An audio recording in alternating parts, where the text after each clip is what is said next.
Recently, Colonel Richard Hunter made a video asking the question, is Harvard University a diploma mill?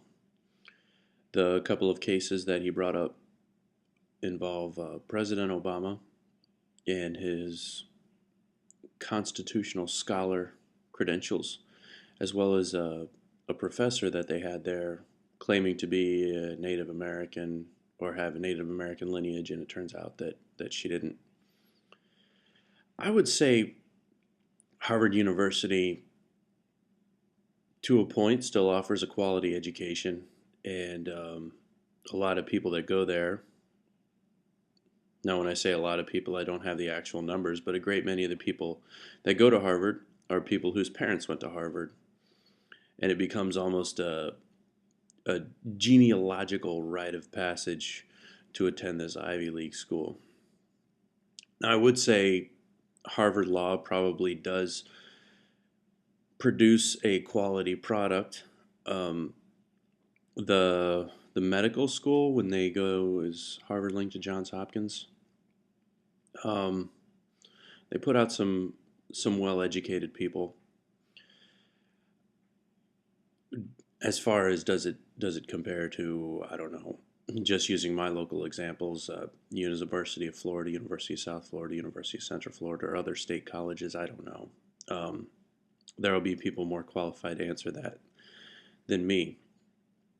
However, what I wanted to address is this term of what makes a constitutional scholar. If you're a romantic idealist, you would think that a constitutional scholar would be a person who has studied the Constitution, studied the words of the Constitution, studied James Madison, the other founding fathers, has read and completely understands forward and back the Federalist Papers, has read and understands completely forward and back the Anti-Federalist Papers, has read and understood forward and back the Articles of the Confederacy, and thus has sort of tapped in the interpretation of the Constitution in context and can rightly divide its application. However, this couldn't be further from the truth. I was uh, I was somewhat disappointed to find out that what a constitutional scholar's primary talent lies in is to take the words of the Constitution and be able to manipulate and define them to suit the needs of the present moment, of the present progressive movement. So when you say you want to propose an act or a law that involves interstate finances, you go ahead and you twist and turn that commerce clause. When you want to, say, create a Federal Reserve or a monetary controlling entity besides the Congress, then you use the section of the Constitution based on that. So you just sort of take the words and you get your definition and you say, oh look, this word means this, defined as that. And because we're up against a binding legal document, that's what these people do. They say, well, we are defined within these words on this legal document, and it moves forward. And that is what a constitutional scholar gets to do for you. Terrifying is what it is.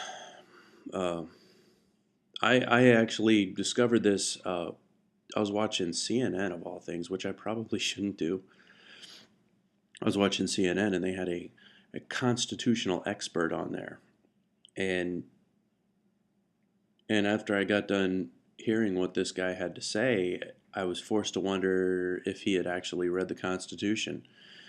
He took a bunch of words and it reminded me of a 14-year-old who didn't study for a test asked a question like, oh, what was the Civil War? And they say, well, the Civil War was a war against civility, that really crappy juvenile sophomoric answer. So just thought I would add that and sort of explore that avenue of what we were talking about. I think for $200,000, um, some of these families and people who, back to the Harvard thing, some of these families of people who send their children to Harvard are not stupid people. And I would imagine that some of these not stupid people who are in fact powerful may end up expecting a little bit more out of what happens to their families who attend Harvard. And they aren't the only other game in town. So it'll be interesting to see how it goes. And I would be interested to see the responses of some of the quality people that have come out of Harvard, quality in our estimation.